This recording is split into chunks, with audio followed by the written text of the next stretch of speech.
Hello everyone, welcome to my channel. This is Priya Bhargav. Today we are going to do Unit 4, Determination of Aspects to be Covered. This is Unit 4 of Block 1, Group B, MPCE 022, Assessment in Counseling and Guidance. Friends, इस chapter में हम करने जा रहे हैं कि psychological assessments जो होते हैं उनकी किस टाइप की अप्रोचेस होती हैं, क्या क्या असेस हम कर सकते हैं और क्या क्या क्वालिटीज़ और क्या पूरा प्रोसेस असेसमेंट का होता है. So first topic is psychological assessment, objective and subjective approach. तो ये जैसे आप देख रहे हैं रेड टिक लगा है, that means exam point of view से बहुत इंपॉर्टेंट है. सो ऑब्जेक्टिव अप्रोच में अगर हम देखें तो ऑब्जेक्टिव नाम से ही पता चल रहा है, इसमें जो क्वेश्चंस होंगे, जो टेस्ट होंगे, उसमें ऑब्जेक्टिव टाइप के क्वेश्चंस होंगे. जैसे कि स्केल्स होते हैं जिसमें हम स्कोरिंग कर सकते हैं, या एमसीक्यू टाइप के क्वेश्चंस होते हैं जिनका हम आंसर दे सकते हैं. सो इसमें जो लिमिटेशन ये नहीं रहेगी कभी भी कि जो एग्जामिनर है उसने पार्शियल जजमेंट किया है, क्योंकि जो रेस्पॉन्स क्लाइंट देगा उसके बेसिस पे हम स्कोरिंग करके इंटरप्रेट करेंगे रिजल्ट. तो पहली चीज़ तो ये हो गई. दूसरा, जितने भी ऑब्जेक्टिव टेस्ट होते हैं वो इसी चीज़ पे डिपेंड करते हैं कि क्लाइंट किस तरह का रिस्पॉन्स दे रहा है. सो टेस्ट टेकर का कोई इसमें रोल नहीं होता जजमेंट में. इसमें और अगर हम देखें तो इन्होंने बताया है कि जो पैटर्न होता है रिस्पॉन्स का वो कल्चर टू कल्चर वेरी कर सकता है, क्योंकि जो जिस बैकग्राउंड से आता है वो उस टाइप के आंसर्स देगा. नेक्स्ट है सब्जेक्टिव अप्रोच. सब्जेक्टिव अप्रोच जैसे कि नाम से पता चल रहा है, जो भी टेस्ट होंगे वो इनडायरेक्ट टेस्ट होंगे जिसका इंटरप्रिटेशन टेस्टर खुद करेगा, यानी कि काउंसलर खुद करेगा. जो इसमें इंक्लूड होते हैं सब्जेक्टिव अप्रोच में प्रोजेक्टिव टेस्ट, जैसे कि रोशे इंक ब्लॉट टेस्ट. सो इसमें जो भी इंक ब्लॉट को देखकर क्लाइंट एक्सप्रेस करेगा उसका इंटरप्रिटेशन निकालना साइकोलॉजिस्ट के ऊपर डिपेंड करेगा. अगर साइकोलॉजिस्ट बायस नहीं है और वेल ट्रेंड है तो रिजल्ट्स सही आएंगे, वरना रिलायबिलिटी पे हमेशा डाउट ही होता है, क्योंकि ये पर्सनल इंटरप्रिटेशन होता है और टेस्टर टू टेस्टर वेरी भी करेगा. अगर कोई और टेस्टर आपका इस पे टेस्ट करेगा तो वो कुछ और इंटरप्रिटेशंस निकाल के देगा. तो अगर हम डिफरेंस देखें तो मैंने यहाँ टेबल बनाई है कि जो ऑब्जेक्टिव टेस्ट होते हैं वो रिलायबल होते हैं, सिंस उसमें ऑब्जेक्टिव टाइप क्वेश्चंस होते हैं. वैलिड कम होते हैं क्योंकि एक पर्टिकुलर कैरेक्टरिस्टिक को मेजर करने के लिए एक पर्टिकुलर टेस्ट की ज़रूरत होती है, और अगर वो पर्टिकुलर टेस्ट उसको मेजर नहीं करता तो वो वैलिडिटी को फुलफिल नहीं करता है. और ये डिपेंड नहीं करता टेस्टर पे, जैसे कि मैंने बताया पहले ही. सब्जेक्टिव अप्रोच में बात करें तो ये रिलायबल नहीं होते हैं. इनमें हम रिलायबल इसलिए नहीं होते हैं क्योंकि टेस्टर टू टेस्टर डिपेंड करेगा हमारा टेस्ट का रिज़ल्ट, और ये ज़्यादा वैलिड होते हैं कंपैरेटिवली, और ये टेस्टर पे डिपेंड करते हैं इसके results. Now coming to next topic, ये भी इम्पॉर्टेंट है as you are seeing red mark, red tick mark. So process of assessment क्या होता है काउंसलिंग में. जब काउंसलिंग हो रही होती है तो इनिशियली हम इंडिविजुअल, जहाँ से भी इंडिविजुअल को भेजा गया है, रेफरल किया गया है, वो हमें उनका डाटा दे देते हैं, बैकग्राउंड इन्फॉर्मेशन हमारे पास होती है. लेकिन अगर नहीं होती है तो हमें उनके डाटा खुद रिकॉर्ड करने होते हैं, जिसके बारे में हम आगे पढ़ेंगे. इन्फॉर्मेशन जो भी है वो इंट्यूटिव जजमेंट से होती है, क्लिनिकल एक्सपीरियंस से होती है, और ऑब्जर्वेशनल स्किल्स जो काउंसलर की होती हैं उसके बेसिस पे हम इंफॉर्मेशन रखते हैं किसी भी क्लाइंट की. और सारी, कोई स्टूडेंट है तो उसकी एकेडमिक परफॉर्मेंस हमें स्कूल से पता चल जाती है. जो क्लाइंट होता है वो आप पे ट्रस्ट तब करता है जब उसको वो एनवायरनमेंट कंफर्टेबल लगता है और उसको लगता है कि उसकी बात सुनी जा रही है और उसको फ्रेंडली वेलकम किया गया है. सो हम उसकी जो ट्रबल्स और इश्यूज हम तभी ख़त्म कर पाएंगे जब उसको हमारे ऊपर ट्रस्ट होगा. उसका जो जितने भी कॉन्फ्लिक्ट उसके अंदर चल रहे हैं या डाउट हैं या कुछ और चीज़, वो ऐसी चीज़ें जो हमें बताना चाहता है, तो हमें एश्योर करना होगा कॉन्फिडेंशियलिटी के बारे में. फर्स्ट स्टेप जो आता है प्रोसेस ऑफ असेसमेंट में काउंसलिंग के टाइम पे वो होता है इनटेक इंटरव्यू या फिर हिस्ट्री टेकिंग जिसे कहते हैं। जो लोग इंटर्नशिप करेंगे उनको ये टॉपिक बहुत ध्यान से सुनना चाहिए, क्योंकि इंटर्नशिप में हम यही काम करते हैं जो इसमें यहाँ पे दिया हुआ है। इनटेक इंटरव्यू सबसे पहला स्टेप होता है, जिसमें हम या जिसको हिस्ट्री टेकिंग भी कहते हैं, उसमें हम क्लाइंट का name, address, age, profession, annual income, occupation, present symptoms, उसका अपेयरेंस, बिहेवियर, ये सारी चीज़ें, वर्बल नॉन वर्बल क्यूज़, ये सब लिखते हैं। उसकी पास्ट और प्रेजेंट प्रॉब्लम्स ये सब मेंशन करते हैं। और हिस्ट्री जब हम क्लाइंट की लेते हैं तो हमें एश्योर करना होता है उसको कि उसकी ये जो इन्फॉर्मेशन है वो कॉन्फिडेंशियल रहेगी एंड सिक्योर रहेगी, सो दैट ये इंटरव्यू मेथड और ये किस किस तरीके से हो सकता है, एक इंटरव्यू मेथड से हो सकता है, ऑब्जर्वेशन मेथड्स भी यूज़ होते हैं। अब जब हमने ये क्लाइंट का हिस्ट्री टेकिंग ले ली तो अब हमें प्रॉब्लम डिफाइन करनी होगी और समझना होगा कि है क्या प्रॉब्लम। तो हम पहले प्रॉब्लम की डेफिनेशन डालते हैं, अंडरस्टैंड करते हैं प्रॉब्लम डिफरेंट पर्सपेक्टिव से, और उसके वेरिएबल्स क्या क्या कंट्रीब्यूट कर रहे हैं उस प्रॉब्लम को वो समझते हैं। उसके लिए हमें इन पॉइंट्स का ध्यान देना होगा। फर्स्ट है specific aspect related to the problem. Problem जो है उसमें या तो क्लाइंट का गुस्सा हो गया या डर हो गया या उसका रिएक्शन हो गया बॉडी का, जैसे कि हेडेक, शिवरिंग, ये सब, और या उसका थॉट प्रोसेस, बिलीफ, एटीट्यूड हो गया, या वो सेल्फ टॉक हो गया, इंटरपर्सनल आस्पेक्ट हो गए, ये सब रिलेटेड होते हैं। इसके फैमिली और पीयर्स के साथ इसके कैसे रिलेशंस है, ये स्पेसिफिक एस्पेक्ट हो गया प्रॉब्लम का। फिर pattern of event contributing to the problem, ऐसी क्या चीज़ होती है उस वक्त जब ये इशू होता है, उसको प्रॉब्लम जब आती है तब कौन कौन से कंट्रीब्यूटिंग फैक्टर्स होते हैं, कौन सी सिचुएशन होती है जब ये हो रहा होता है, और सिचुएशन से पहले क्या हो रहा होता है और सिचुएशन के बाद क्या होता है, ये दोनों चीज़ें हमें नोट करनी होती है। And then extent to which the problem exist and affects client's life, यानी कि कितना टाइम से ये प्रॉब्लम उसके साथ है, ये नोट डाउन करना होगा। नाउ थर्ड स्टेप जो प्रोसेस ऑफ असेसमेंट, जो बहुत इंपॉर्टेंट टॉपिक है, उसमें हमें डालना है वो है clients coping skills and strength. Client की कोपिंग स्किल्स कैसी हैं और क्या स्ट्रेंथ है, यानी कि जब क्लाइंट के साथ ये प्रॉब्लम होती है तो उसका सपोर्ट सिस्टम की कौन होता है, वो किस तरह से अपनी प्रॉब्लम को हैंडल करता है, क्या मुश्किलें आती है, और उसको पॉइंट ऑफ व्यू उसका समझने के लिए हमें एम्पैथेटिक होना पड़ेगा, हमें उसकी कंडीशन को समझना होगा, और हमें ये भी देखना पड़ेगा डिफरेंट असेसमेंट टेक्निक्स और टूल्स के बारे में सोचना होगा जो हम यूज़ कर सकते हैं पता लगाने के लिए। और कॉजल, कंट्रीब्यूटरी और रीइंफोर्सिंग जो फैक्टर्स हैं, कॉजल मतलब किस वजह से उसको प्रॉब्लम हुई, कंट्रीब्यूटरी मतलब उस प्रॉब्लम को और ज़्यादा बढ़ाने वाले कौन से कारण हैं, और रीइंफोर्सिंग फैक्टर्स मतलब ऐसी कौन सी चीज़ें हैं जो प्रॉब्लम को कम कर देती हैं। तो ये सारी प्रॉब्लम बिहेवियर को हमें देखना पड़ेगा, चेक करना होगा और नोट डाउन करना होगा। जब भी हम प्रोफेशनल काउंसलर जो होता है वो हमेशा ऑब्जेक्टिवली देखता है चीज़ों को, और quantitative and qualitative method of assessment बहुत ज़रूरी होते हैं करने के लिए। सो अगर ये जो प्रॉब्लम्स है फॉर्मल और इनफॉर्मल मेथड से भी हम चेक कर सकते हैं, इसकी साइकोमेट्रिक मेथड्स हम यूज़ कर सकते हैं, और क्वालिटेटिव अप्रोचेस भी हम यूज़ कर सकते हैं। क्वालिटेटिव मतलब कि डिस्क्रिप्टिव। फोर्थ स्टेप जो असेसमेंट में आता है वो आता है मेथड ऑफ असेसमेंट्स। कौन कौन से मेथड होते हैं, तो फॉर्मल मेथड भी होता है असेसमेंट का, जिसमें आते हैं फॉर्मल मेथड में टेस्ट, इन्वेंट्रीज, रेटिंग्स, चेकलिस्ट, ये सब। इनफॉर्मल मेथड भी होते हैं असेसमेंट के, जैसे कि observation, case study, interview, self description, support system. और टेस्ट और इन्वेंट्रीज जो होते हैं ये स्टैंडर्डाइज इंस्ट्रूमेंट्स हैं, जो नॉर्म टेबल्स, रिलायबिलिटी और वैलिडिटी भी उसमें होती है। जो ऑब्जर्वेशन, इंटरव्यू, केस स्टडी वाले होते हैं ये इनफॉर्मल है, और ये इन्फॉर्मेशन को कलेक्ट करते हैं डिफरेंट एस्पेक्ट से। जो क्वालिटेटिव डाटा होता है वो उससे हमें बहुत इन्फॉर्मेशन मिल जाती है। तो गुड असेसमेंट प्लान में दोनों ही होने चाहिए, क्वालिटेटिव भी होने चाहिए मेथड एंड क्वांटिटेटिव मेथड भी होने चाहिए। Now coming to next topic which is also important, component of assessment. Assessment के क्या क्या कंपोनेंट्स होते हैं। जो फर्स्ट कंपोनेंट है प्लानिंग, हमें प्लानिंग करना बहुत ज़रूरी है। इसके अंदर 2 पॉइंट आते हैं, what do we want to know, हम क्या जानना चाहते हैं, how should we go about learning it, और उसको जिसको हम जानना चाहते हैं उसको हम कैसे जानेंगे, क्या जानना चाहते हैं और कैसे जानेंगे, ये 2 प्लानिंग में आना चाहिए। जब हमने जो हमारी असेसमेंट है वो भी डिपेंड करती है कि ये दोनों क्वेश्चन के हमारे पास आंसर होने चाहिए, तब जाके हम असेसमेंट की टेक्निक्स यूज़ कर सकते हैं।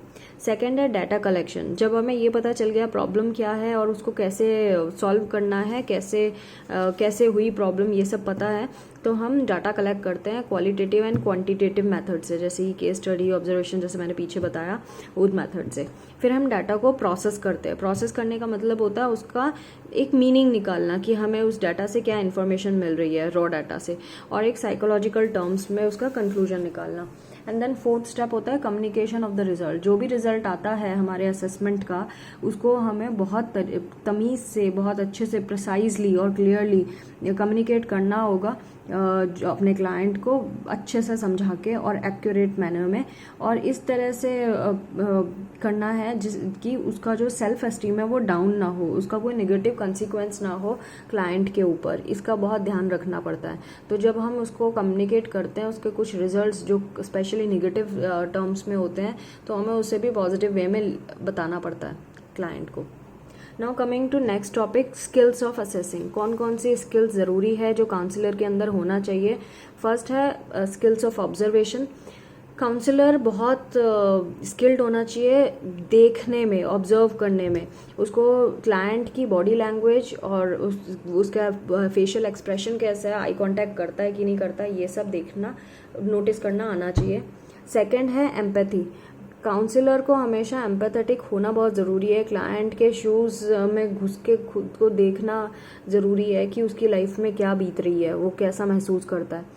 नेक्स्ट है एनालाइजिंग क्लाइंट इन्फॉर्मेशन। और जब हमें क्लाइंट से इन्फॉर्मेशन मिल जाती है तो हमें सिग्निफिकेंट इश्यूज़ को देखना है, फोकस करना है उसके ऊपर, और जो भी इन्फॉर्मेशन में गैप्स नज़र आते हैं उनको फुलफिल करना है, गैप्स को, और आइडेंटिफाई करना है, रेलिवेंट इन्फॉर्मेशन ड्रॉ आउट करना है। Understanding and integrating client information. अब क्लाइंट तो बहुत चीज़ें बोलेगा, नॉन रेलिवेंट इन्फॉर्मेशन भी देगा। नॉन रेलिवेंट मतलब जो ज़रूरी नहीं है, उस प्रॉब्लम से रिलेटेड नहीं है।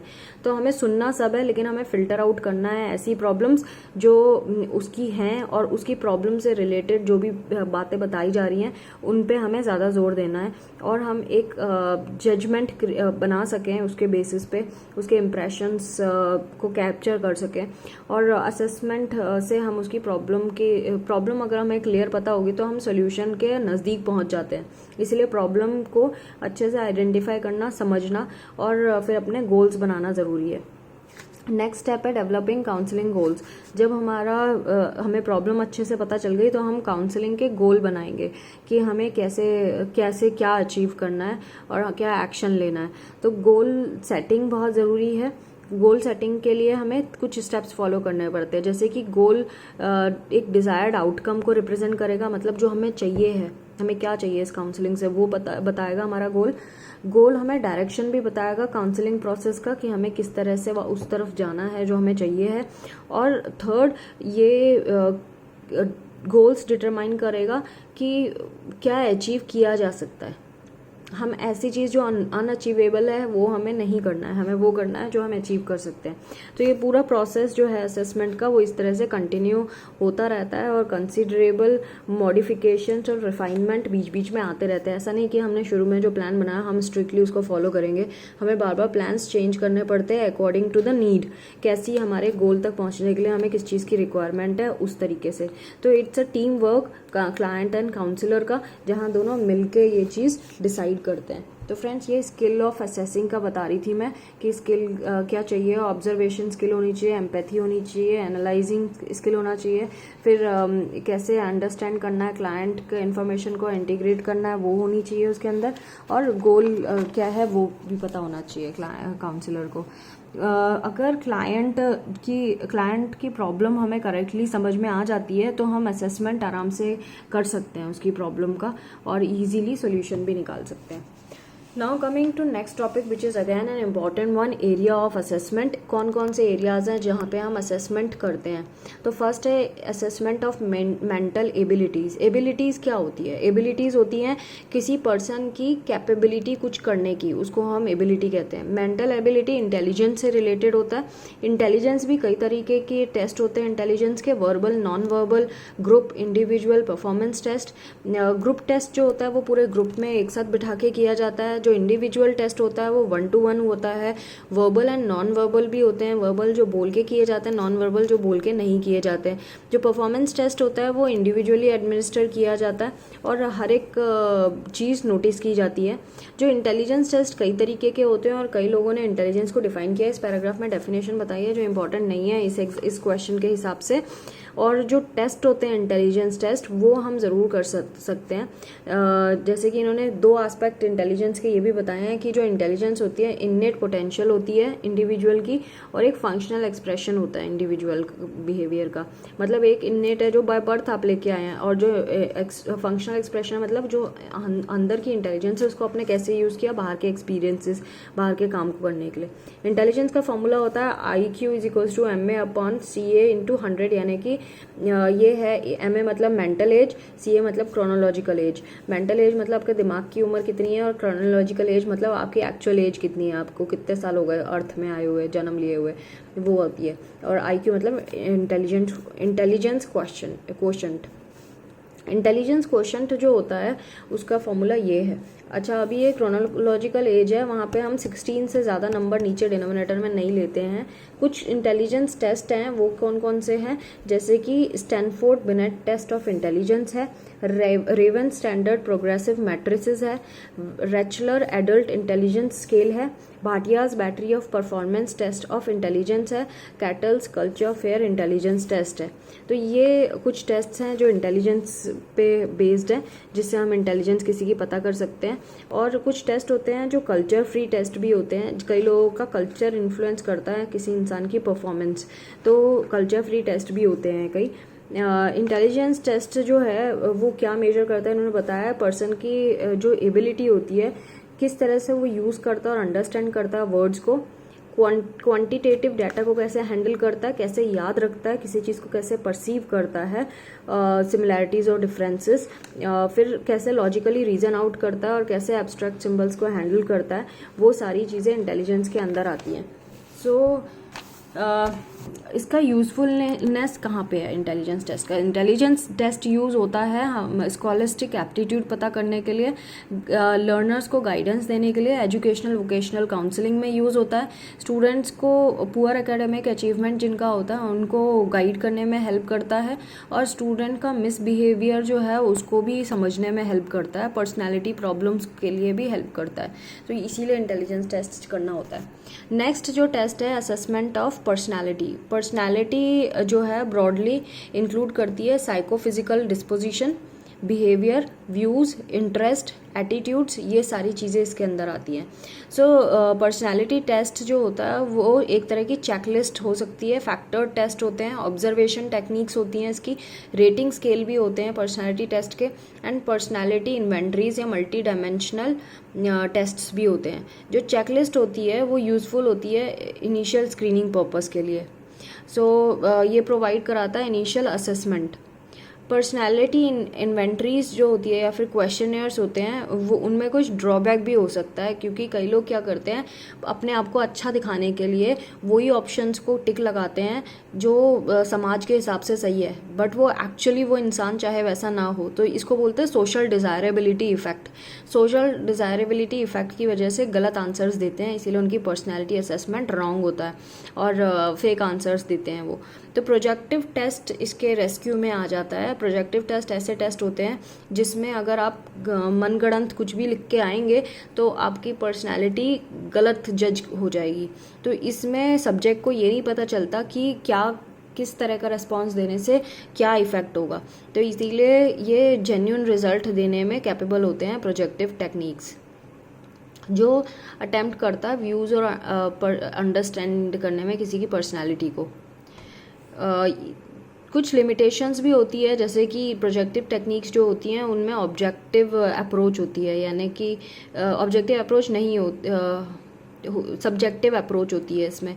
तो प्रोजेक्टिव टेक्निक्स में ऐसा हो सकता है कि सब जो अपना साइकोलॉजिस्ट है जो टेस्ट चेक कर रहा है वो अपने व्यूज़ को कंसीडर करते हुए गलत जज कर दे, तो ये होने की चांसेस बहुत ज़्यादा हो जाती है।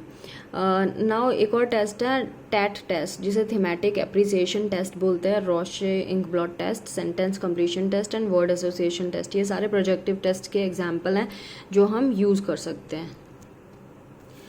अगेन कुछ असेसमेंट ऑफ पर्सनालिटी टेस्ट जो होते हैं बहुत पर्पसेस के लिए यूज़ होती है, जैसे कि कैरियर सिलेक्शन में और पर्सनल सोशल गाइडेंस में भी ये हेल्प करता है। और इंटरपर्सनल रिलेशनशिप कैसी है, प्रॉब्लम्स में एडजस्टमेंट कैसा करते हैं, वो सारी चीज़ें हम पर्सनालिटी असेसमेंट से पता लगा सकते हैं। नेक्स्ट है सी, देखिए जिसमें भी रेड टिक है यानी कि प्रीवियस एग्जाम में ये आ चुका है, तो you need to read it well. Now assessment of interest and aptitude. Interest होता है जो कोई इंडिविजुअल जिसको करने में और परफॉर्म करने में को पसंद करता है जिस चीज़ को, तो इंटरेस्ट वो टेंडेंसी है जो सब मज़ा आता है किसी इंसान को, कंटिन्यू करता रहता है उसको। एक्सट्रिंसिक या इंट्रिंसिक रीज़न हो सकते हैं करने के। एक्सट्रिंसिक है कि कोई इसीलिए कर रहा है क्योंकि वो करना है, और एक्सट्रिंसिक इंटरेस्ट का मतलब होता है when you are getting money out of it. तो ये दो तरीके के इंटरेस्ट होते हैं जैसे मैंने बताया। और कुछ टेस्ट हैं जो किए जाते हैं इसमें, Kuder's performance record, Strong's vocational interest blank जिसे SVIB भी कहते हैं, RP Singh interest record, Chatterjee's non language preference record. ये कुछ टेस्ट हैं जो इसमें होते हैं। नाउ कमिंग टू, जब हम बात करें इंटरेस्ट के अलावा कुछ और भी चीज़ें होती हैं, जैसे कि एप्टीट्यूड। एप्टीट्यूड होता है कि आप में कितनी पोटेंशियल है, किसी इंडिविजुअल की पोटेंशियल कितनी है। कोई अपने किसी में म्यूज़िक का एप्टीट्यूड होता है, किसी में नहीं होता। कई बहुत अच्छे सिंगर होते हैं, वो बाय बर्थ बहुत अच्छा गाते हैं, उनको कोई ट्रेनिंग नहीं होती, तो वो उसका एप्टीट्यूड हो गया। जो इस तरह से उसको एप्टीट्यूड कहते हैं। तो एप्टीट्यूड जो होता है ये कंसर्न होता है फ्यूचर परफॉर्मेंस को लेकर, कि एप्टीट्यूड से हमें ये पता चल जाता है आगे वो इंसान क्या करेगा उस फील्ड में, इंडिविजुअल कितना अचीव करेगा, नेसेसरी ट्रेनिंग हमें देनी होती है। एप्टीट्यूड टेस्ट जो अवेलेबल हैं वो हैं डैट टेस्ट, मतलब डिफरेंशियल एप्टीट्यूड टेस्ट, फिर David's battery of differential aptitude DBDA कहते हैं जिसे, फिर GATB मतलब जनरल एप्टीट्यूड टेस्ट बैटरी। ये है एप्टीट्यूड टेस्ट जो हम किसी का एप्टीट्यूड जानने के लिए कर सकते हैं। एक और हम इसमें यहाँ पे पढ़ेंगे, जो एप्टीट्यूड टेस्ट होते हैं वो हेल्पफुल इन्फॉर्मेशन देते हैं किसी इंडिविजुअल के बारे में, सो दैट वो इंडिविजुअल किसी अलग अलग कोर्सेज कौन से करना है, कौन सा प्रोफेशन चूज़ करना है, उसको आसानी से सिलेक्ट कर सके। ये हेल्प करता है प्रिडिक्ट करने में कि जॉब ट्रेनिंग कितनी सक्सेस हुई किसी के साथ। और जो एप्टीट्यूड टेस्ट है वो हेल्प करता है किसी इंडिविजुअल को खुद को समझने में और गाइड करने में कि प्रॉपर एजुकेशनल वोकेशनल चॉइसेस कौन सी लेगा वो। तो गाइडेंस एंड काउंसलिंग में ये बहुत ज़्यादा हेल्पफुल होता है किसी के लिए भी। सो ये एप्टीट्यूड टेस्ट ज़रूर करना चाहिए जिनको आगे अपने बारे में कुछ पता करना है। Rather than going to pandits and jyotishis, you should go for these tests to know about yourself. So appropriate plans and decision लेने में हेल्प करता है। Assessment of abilities, achievement, interest, aptitude and personality, ये इंडिविजुअल के में होती हैं जिसके बारे में बहुत ज़्यादा इन्फॉर्मेशन हमें लेना चाहिए सो दैट हम अपने आप को जान सकें। नेक्स्ट है असेसमेंट ऑफ अचीवमेंट। अचीवमेंट की असेसमेंट अचीवमेंट का क्या मतलब है? अचीवमेंट का मतलब होता है किसी इंसान ने आज तक क्या एक्वायर किया है, आज तक क्या सीखा है, वो आज तक उसने क्या क्या चीज़ें बर्थ के बाद ले ली हैं अपनी लाइफ में, उसको अचीवमेंट कहते हैं। तो ये आपकी नॉलेज और स्किल जो आपने अटेन किया है, स्टूडेंट थे तब, वो उसका कंसिक्वेंस क्या हुआ। तो अचीवमेंट टेस्ट स्कूल में बहुत बारी होते हैं, जो हम यूटीज़ टेस्ट्स वगैरह देते हैं, फॉर्मेटिव टेस्ट, ये सारे उसी का ही एग्जांपल है। वो भी असेसमेंट टेस्ट ही होते हैं, सम्मेटिव टेस्ट, फॉर्मेटिव टेस्ट, ये सारे। तो इनमें हमें ये पता चल जाता है कि हमने कितना सीखा। फिर दो तरह के और टेस्ट होते हैं, एक होता है प्रोग्नोस्टिक दो तरह की अचीवमेंट टेस्ट होते हैं, prognostic achievement test and diagnostic achievement test. Prognostic achievement test जो होते हैं ये प्रिडिक्ट करने के लिए यूज़ होता है कि कोई इंसान इस ट्रेनिंग से कितना प्रॉफिट कमाएगा आगे जाके। और जो डायग्नोस्टिक अचीवमेंट टेस्ट है वो ये इन्फॉर्मेशन प्रोवाइड करता है कि परफॉर्मेंस कैसी थी अचीवमेंट टेस्ट में, डिफरेंट एरियाज में, स्ट्रॉन्ग थे कि वीक थे। अगेन स्टैंडर्डाइज अचीवमेंट टेस्ट होते हैं एंड टीचर भी क्लासरूम में अचीवमेंट टेस्ट बनाती है जिससे पता किया जा सकता है। अगर हमें अचीवमेंट स्कोर के बारे में पता हो तो हम अपनी स्ट्रेंथ एरियाज और वीक एरियाज को पता लगा सकते हैं, और जो स्कोर होते हैं वो हमारी किसी पर्टिकुलर ग्रुप में हम कहाँ स्टैंड करते हैं वो पता लग जाता है, हमारी पोजीशन क्या है ग्रुप में ये पता चल जाता है और हेल्प करता है हमें आगे इम्प्रूव करने में। जो टीचर्स होते हैं वो डाटा को यूज़ करते हैं ग्रुपिंग क्लासीफाइंग के लिए और डायग्नोसिस के लिए, स्टूडेंट के बारे में इवेलुएट करने के लिए यूज़ करते हैं। तो अचीवमेंट स्कोर्स जो होते हैं वो स्टूडेंट को सेल्फ अंडरस्टैंडिंग में हेल्प करता है और प्रॉब्लम डायग्नोस करने में भी हेल्प करता है। Now assessment of creativity, again this is important one, इसमें रेड मार्क है, ये भी अलग से 3 मार्कर में आ जाता है। तो 3 मार्कर में आना मतलब कि आपको आधी से लेके एक शीट भरनी होगी एग्ज़ाम में।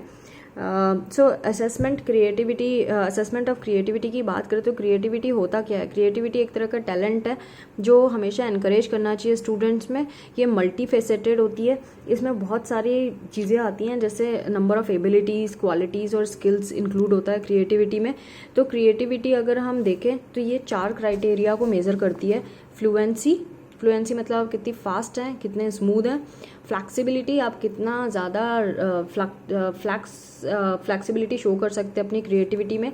ओरिजिनलिटी मतलब कहीं से कॉपीड ना हो चीज़। एलैबोरेशन मतलब उसी चीज़ को आप कितना ज़्यादा एक्सटेंड बढ़ा सकते हैं जो भी चीज़ आपने की है। तो ये कुछ यूज़फुलनेस है सोसाइटी के लिए। जो लोग क्रिएटिव लोग होते हैं वो मल्टी फेसेटेड होते हैं और इसकी जो असेसमेंट होती है वो मल्टी डायमेंशनल होती है। एक सिंगल मेथड से हम इसको असेस नहीं कर सकते, तो और पूरी इन्फॉर्मेशन वो दे भी नहीं सकता। तो इनफॉर्मल और फॉर्मल तरह की टेक्निक्स हमें यूज़ करनी होती है। इनफॉर्मल टेक्निक में हम यूज़ करते हैं observation, rating, checklist, anecdotal records, general school activities, ये सब। एंड फॉर्मल असेसमेंट में इन्वॉल्व होता है स्टैंडर्डाइज टेस्ट, जो कि होगा Torrance test of creative thinking, Baqer Mehdi test of creativity, Passi Usha test of creativity. ये कुछ क्रिएटिविटी के टेस्ट है जो किए जा सकते हैं।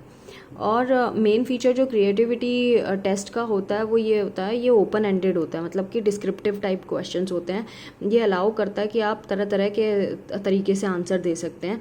और ये हमारी डाइवर्जेंट थिंकिंग को टेस्ट करता है, मतलब हम कितनी दिशाओं में सोच सकते हैं इसको चेक करता है। और ये रिलेशनशिप बताता है 2 अनरियलिस्टिक ऑब्जेक्ट्स के बीच में और नए कॉन्टेक्स्ट में, और गेस करने में हेल्प करता है उसके कंसिक्वेंसेस। इंटेलिजेंस टेस्ट जबकि देखा जाए तो ये कन्वर्जेंट थिंकिंग का होता है, जिसमें हम मेमोरी, लॉजिकल रीजनिंग और क्लियर थिंकिंग के बारे में टेस्ट करते हैं। राइट और रॉन्ग आंसर होते हैं इसमें इंटेलिजेंस टेस्ट में, जबकि इसमें नहीं होते हैं। जो क्रिएटिविटी है उसमें राइट और रॉन्ग कुछ नहीं होता, इंटेलिजेंस टेस्ट में राइट एंड रॉन्ग होता है।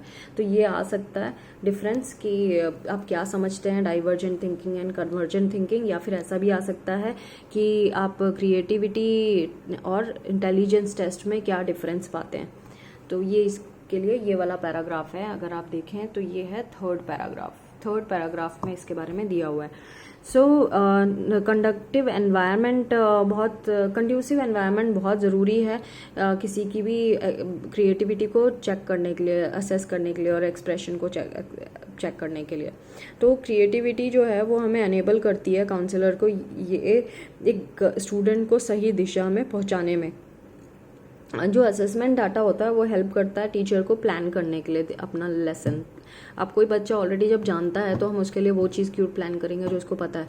तो इसीलिए अगर टीचर को ये पता है कि किसी बच्चे का लेवल कितना है तो वो और बढ़िया तरीके से लेसन प्लान तैयार कर सकती है, अलग अलग टाइप का कैरिकुलम तैयार कर सकती है, नॉन कैरिकुलर एक्सपीरियंसेस शेयर कर सकती है बच्चों के साथ। और क्रिएटिविटी जो होती है हर एक इंडिविजुअल की अलग अलग होती है, सब एक जैसे नहीं होते हैं। और अगर हम सही अपॉर्चुनिटी दें बच्चों को सो और एनकरेज करें उन्हें और रिवार्ड भी दें उनके एक्सप्रेशंस के लिए, क्रिएटिविटी को जिस तरह से वो एक्सप्रेस करते हैं, तो ये बच्चे बहुत आगे जाके बहुत सक्सेसफुल हो सकते हैं। क्योंकि हर एक इंडिविजुअल में क्रिएटिविटी होती है, बट उसका लेवल वेरी करता है depending upon the circumstances and various factors. So friends, this was unit 4 of block 1, Group B, MPCE 022. I hope you liked listening to my videos and it is helpful, I guess so. And please नीचे comment करना ना भूलिए, उससे मुझे motivation मिलता है, अच्छा लगता है पढ़ के आपके कमेंट्स। और do not forget to subscribe my channel. And सबसे ज़्यादा इम्पॉर्टेंट है कि आप ज़्यादा से ज़्यादा लोगों पे मेरे वीडियो शेयर करें, अपने ग्रुप्स में शेयर करिए, फेसबुक पेज पे शेयर करिए, जो भी आपके कॉन्टैक्ट्स हैं, व्हाट्सएप कॉन्टैक्ट्स हैं, वहाँ शेयर करिए। सो आई बिलीव कि हम नॉलेज को जितना स्प्रेड करते हैं उतना ज़्यादा अच्छा होगा। मेरा ये मुहिम इसीलिए है ये वीडियो बनाने का कि क्योंकि झोला छाप डॉक्टर्स बहुत लोगों की लाइफ ख़राब कर देते हैं। सो अगर हम नॉलेज बढ़ाएंगे सबकी तो बहुत सारे लोगों को मदद मिलेगी और बहुत सारी ज़िंदगियां बच जाएंगी। हम कैसे भी करें, कुछ भी करें, लेकिन हमें हमेशा समाज के बारे में सोचना बहुत ज़रूरी है। सो मेरा मेन आइडिया यही है ये वीडियोस बनाने का। तो प्लीज़ मेरा सपोर्ट करिए, हेल्प करिए और शेयर करिए इन वीडियोस को। Thanks for watching. फिर से आऊँगी एक नए वीडियो के साथ, तब तक के लिए टेक केयर, बाय बाय।